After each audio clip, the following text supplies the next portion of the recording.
This is General Election 2019, and we are conducting a special series of interviews with Christians from the major political parties who are standing in this year's general election to determine which party will form our next government. And in today's programme, I'm joined by Sheun Oke, who is standing for the Conservative Party. Sheun, absolute pleasure to have you on the programme today. It's a pleasure to be here, Simon. A very, very wonderful pleasure to be here. And Sheun, you are representing the Conservative Party. Yes. So can you share with us how you became a Christian and how you became interested in politics? Okay, I grew up in a Christian family. And I've been in the choir all my life. I think my first thing that being in the choir was when I was 7 years old. So I knew about the Lord Jesus Christ from my family. But I gave my life to Christ by the time I was 16. I was going through a rough patch. You know, teenagers, at times we have emotional issues, mental health issues that we can't seem to be able to understand how to pass it on to our parents or to people that are older or maybe mentors. That particular period in my life was really dire, and I thought about committing suicide. Yes. And I remember the last day, I thought it was going to be my last day, actually. I took a walk down our street, down in Nigeria. I grew up in Nigeria. And I was just taking a walk, just taking it all in, you know. I felt kind of like empowered to say, I have the power to take my own life, you know. So I took that walk. And then there was a gentleman that approached me from nowhere. You know, when a young person is coming to approach you, you're like, okay, no, I don't want to speak to a man now, do you understand? And I noticed he had a Bible in his hand. And he said to me, he just walked up to me and said, hello, lady. I was like, okay, hello. He said, I have a message for you.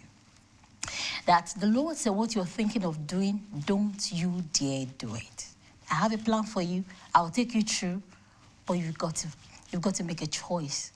I was like, where did that come from? So we got into a conversation, and that was it. I gave my life to Christ. Amazing. That's an amazing testimony. And how did you get interested in politics now that you're standing as a Conservative? I've always been a people person. I've always believed in standing up for people. Especially, so I do a lot in the community.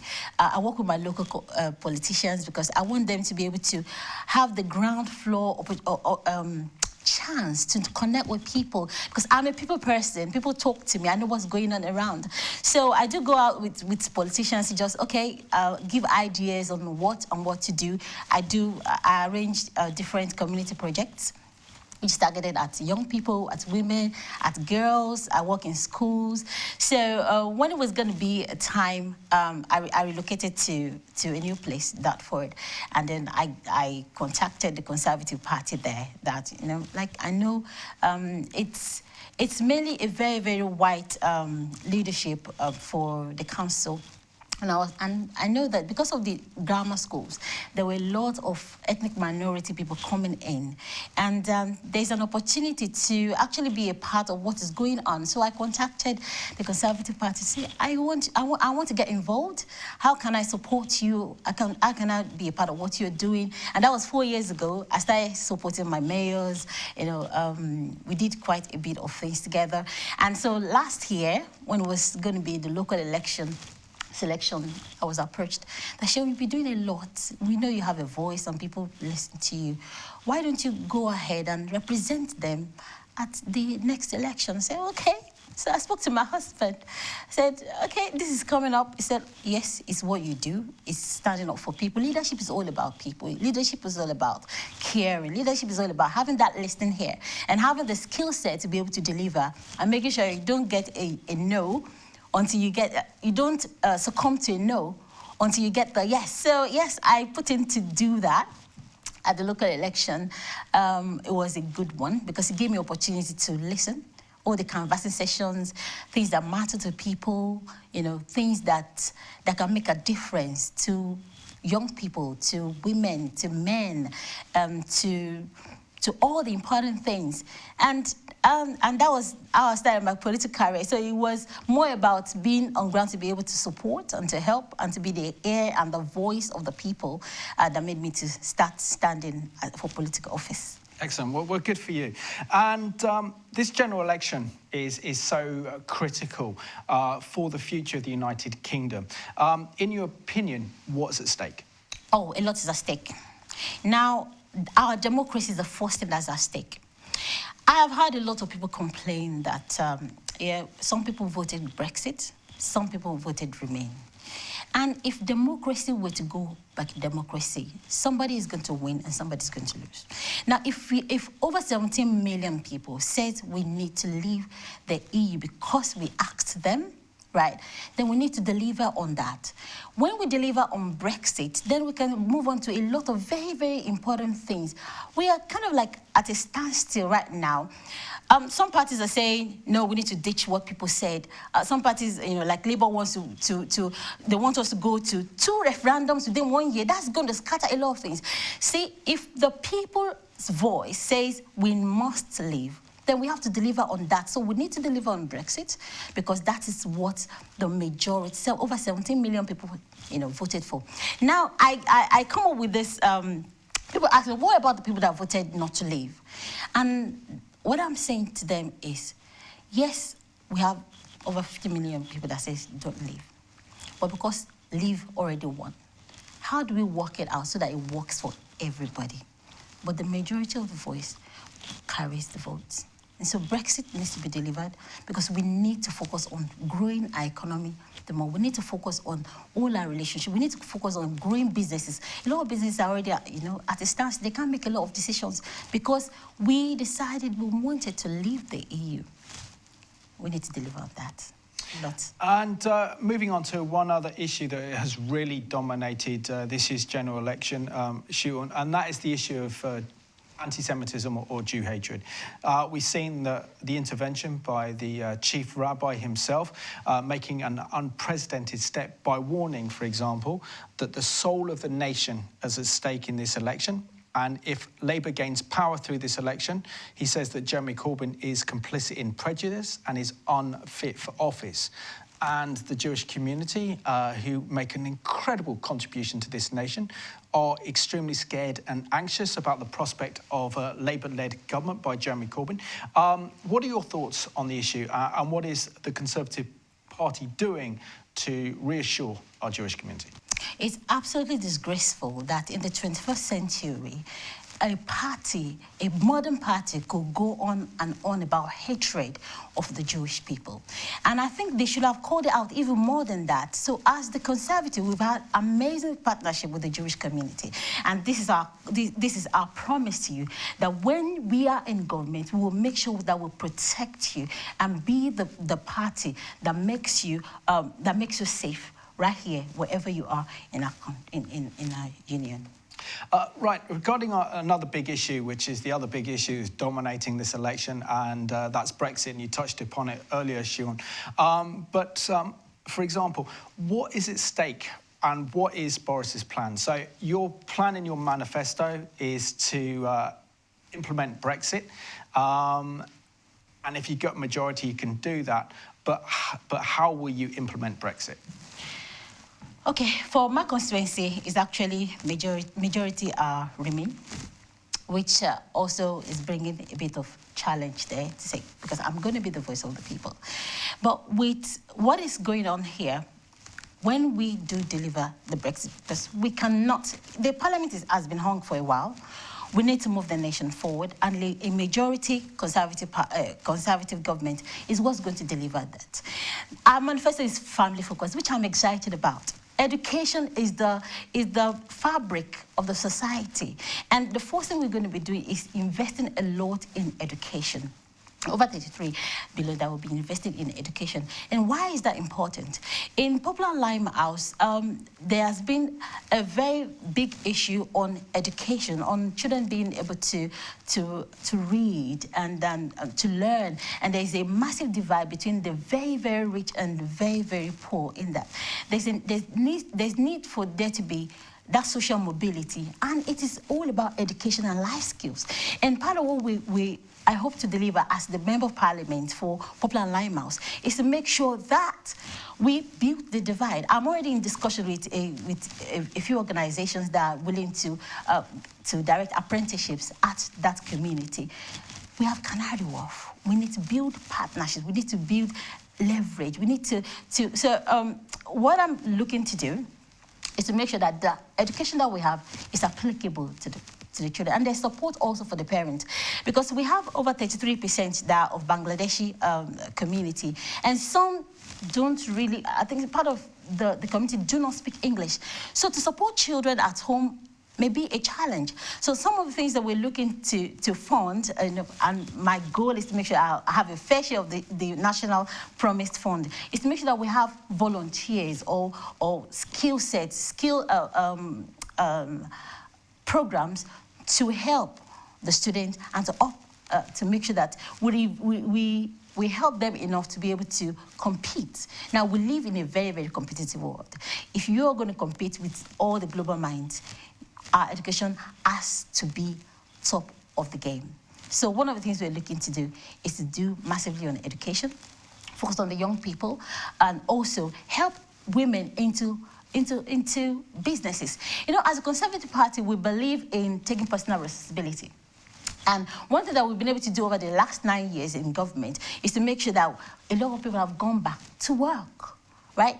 There has been lots of benefits, fraud here and there, because some people, after having maybe a bit of disability for some time, and over the years they stay on, they're already fit to work. Some have gone back to work. The economy is getting boosted. And so our support will be for the right education, the right partnerships, the right support for women that want to get into their own businesses. You see, in the new economy, you don't even have to leave your house to have a business. So one of the things we look to do is to help people get onto internet skills, start their own business on internet. If you want to work around your children, which I've been doing for the past 5 years, I remember that I worked for the NHS for some time, and I started having childcare issues. So I had to make a decision. These children are important, which is happening at my constituency too. The women, we are the major carers, and meaning that at times we have to take a pay cut or have no income coming in, and that's definitely going to affect the family, right? So one of the things that we're also looking to do is to support women that are in work to have adequate childcare to cover for them. There is a whole lot in our manifesto to support the family to thrive, and also to make sure that our young people are supported, and also to make sure that we have the right accommodation. In my constituency, we have over 18,000 on the waiting list to have a property to live in, the right property. So one of the things that I'm looking to do is to make sure we have a fair share of our funding to build new homes and even to upgrade the ones that are there. We need to reduce the waiting list drastically. Sheun, one issue that really concerns our viewers, and that is the family. What is the Conservative Party doing, and what is its policies to actually protect the family in this country? Awesome. One of the things we're doing is cutting taxes. Over 32 million people will benefit from this. We're also freezing the field duty, which we've done for the last 9 years.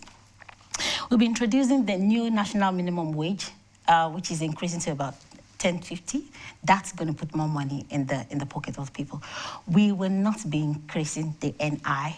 And also, we're increasing the childcare availability for working moms to 30 hours a week, meaning 3 to 5 year olds can have some, the family can have some support and be available to work if they want to work tomorrow. We'll be increasing the amount that people earn on universal credits. So there's a whole lot that we'll be doing to support the family, a whole lot that we'll be doing. And when it comes down to the economy, looking at the Conservative manifesto, there's a promise that will increase the biggest spending in terms of public expenditure for over 15 years, with a pledge of $13.8 billion across all departments by 2021. How will this be paid for, and will this mean an increase in taxes? No. We're not going to be increasing taxes at all. When an economy starts boosting, we have more people in businesses. Now, delivering on Brexit means that we are open to business with more countries.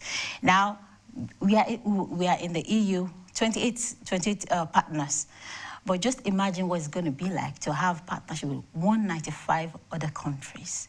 Brexit has been in the news for over 3 years. That's been massive advertising for us, hasn't it been? So people are already looking at what can they do to partner with us. That's going to be an opportunity open for a lot of business-minded people. We'll encourage people, more people into business. So obviously income, we're going to get more income on taxes, but we are not increasing taxes for everyday people. When it comes to general elections, the leaders of the political parties play a major role in people's thinking when it comes to actually determining how they would actually vote. In terms of Boris Johnson, if he's returned to power as Prime Minister, what do you believe are the qualities and the attributes he has to make a good Prime Minister? The first thing is, I love his excitement. In this nation, we need someone that believes, and we need someone that says, when I want to do it, I'm going to get all the team around me to make it happen. Now, a leader is not just on his own. He has an amazing cabinet around him that have different skill sets, different ideas, and different strengths. I love his excitement, and also I love that we are moving forward. And I know that in the United Kingdom, we need someone of that now, someone that is able to move us forward and get things done. One of the big issues always is at general elections is the NHS. And we know that the Labour Party has very much attacked the Conservative Party on this issue. What is the Conservatives' plans to protect our beloved National Health Service? I worked in the NHS for some time, and so I have a vested interest in NHS too. NHS is not up for grabs. And we'll still keep saying that because, say, the Labour Party is pushing people's buttons. They're telling them what they think people want to hear, right? Privatization is not up for the NHS. We are protecting our NHS. We are investing in our NHS. And part of one thing that I'm actually interested in for my constituency is to encourage young people to go to study medicine, to go to study medical-related things, so that we have more opportunities. As we're building the hospitals and doing the upgrades, we can have local people having more jobs within the medical. NHS is not for grabs. And we are not privatizing. NHS is protected, and we are massively, massively investing in it. It is our legacy, and we're going to leave it for our children's children. Sheun, sadly, during this election, we've seen that terrorism has again kind of dominated the news headlines when we saw the horrific ISIS stabbing attack that we saw on London Bridge last week. What policies do the Conservatives have in place to really confront and tackle this issue of Islamic terrorism? That issue was really horrible. I remember that I was at Wapping 2 days ago, where we held 2-minute silence for the departed. It's so disgraceful to have to lose 2 young people that care about the community, that are doing something to support people that are out of prison. So for us, we know that security is key. So we are investing massively in getting our police on, in training them, in recruiting 20,000 more police. In my constituency, there is also issue of security, where we have break-ins. So we will have massive presence of police to deter any sort of antisocial behavior and support people that have, that need to get out of that kind of life too. I believe that there is a lot that we go, and we are investing massively in our security. We need to feel secure. We need to support our constituency. When it comes down to the issue of law and order, we see that there is nothing but a knife epidemic of crimes, particularly in the capital in London and in the constituency you're standing in. What plans do you have in place to particularly deal with this horrific knife crime issue and gang crime issue, and how can you have an impact on young men from ethnic minorities and really make major steps in helping to bring about reform? being an ethnic minority myself, at times I do feel what's going on. I'll share this quickly with you. It's a story of mine. When I was in the university, I had a challenge with a few of my classmates. I was leading a project. It was a general, we call it GNS, General English subject, and I led the project. But I saw that they were not really committed to the excellence. I wanted good grades, but they were not ready, and we had a deadline. So I made sure I went on and I did everything by myself. So I reported to the lecturer, and he said, "Oh, is that the case?" Okay, so he gave me the full mark and marked them down. I remember getting back to my hostel that day. My door had been kicked in. My bin all emptied on my bed, and a stinker left to me. "Oh, you think you can always get away with things? Come and get your valuable from us." It was a gang of girls. Now, my immediate reaction was of anger. I wanted to retaliate. How could they do that to me? But because I have the Spirit of God, it says no retaliation, right? And what did I do?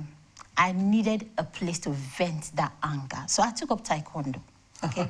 Yes, I didn't know I had that in me. I became the best taekwondo in my school. I represented my university, and funny enough, that was how I met my husband. Now that was a route I could have gone there. And see, revenge never stops. It goes on. Somebody needs to break the circle by forgiving. So for gang-related issues, I think our young people they need a place to let out some of the steam. They need to have positive role models, right? And they need to have positive things that can be done. So one of the things I'm really, really excited about is to be able to support our community centers and to bring about some of the things that I know that are very, very useful. Martial arts is very, very useful. And also to make sure that we speak to our young people, create forums where we can connect, not just me being the politician that they see on the green benches, but someone that can be and have a forum to address all the issue that they are bottling up inside. There is a lot that we will be achieving with the young people, and I'm really excited because I've got two black boys that are my sons too, and so I have a vested interest already to make sure that the ethnic minority feels that they are valued and that their frustrations can be taken and channeled into positivity. Absolutely, I can agree more with you. Sheun, my last question to you is the issue of Israel, which is very precious to my heart and is very precious to a lot of our viewers as well. What is the Conservative Party doing in order to strengthen ties with Israel? We have new trade ties that are coming, and also with all our securities, we will be working in partnership with all the organizations. There is much that we can offer as a Conservative government. And finally, would you like to have a pitch to our viewers as to why they should actually vote Conservative on Thursday, the 12th of December? Now, I want to say to you that if you are in Poplar and Limehouse, over the last 22 years, you've voted Labour, and you see that things have deteriorated. This is a time for a change, and I will say you vote for the change that you're waiting for. And if you're in any other constituency, I will say we need a majority government to move forward in our country. We need a majority government to ensure that we are safe. We need a majority government to get the Brexit done. And when we do that, we can focus on all other important things like investing in NHS, investing heavily in our family, investing heavily in our education, strengthening ties with all our allies, and also backing businesses. It's time for our community to thrive. It's time for our nation to thrive. Forming policies that will not just be that's applicable to you, making life better. It's all about you, and I'll say, go on, vote Conservative. Vote me if you're in Poplar and Limehouse. Thank you very much. So I want to thank you for watching this general election special. Just remember to vote and pray on Thursday, the 12th of December.